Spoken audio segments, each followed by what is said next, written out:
بسم اللہ الرحمن الرحیم۔ السلام علیکم۔ پریشانی اور صدمے کے وقت کی دعا۔ یا حی یا قیوم برحمتک استغیث۔ اس کا ترجمہ یہ ہے، اے زندہ، اے قیوم، میں تیری رحمت کے ساتھ مدد کی طلبگار ہوں۔ حضرت انس رضی اللہ تعالی عنہ سے روایت ہے، فرماتے ہیں کہ رسول اللہ صلی اللہ علیہ وآلہ وسلم پریشانی کے وقت یہ دعا پڑھتے تھے۔ سختی اور مصیبت رفع کرنے کی دعا۔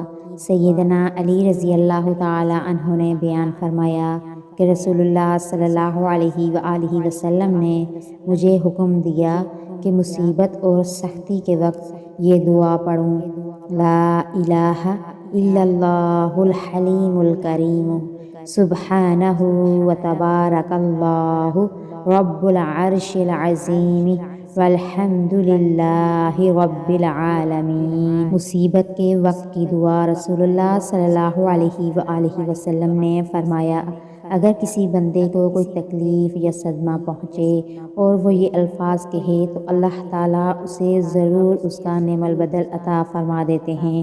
وہ الفاظ یہ ہیں، انا للہ و انا الیہ راجعون، اللہم اجرنی فی مصیبتی واخلف لی خیرا منہا۔ سجدے میں جا کر صرف 21 مرتبہ پڑھیں، ہر مراد پوری ہوگی۔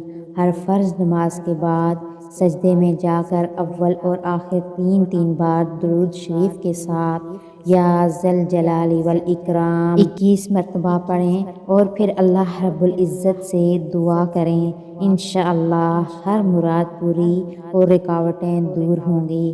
آزمودہ عمل ہے۔ اللہ پاک سب کی پریشانیوں اور مصیبتوں کو دور فرمائے، آمین۔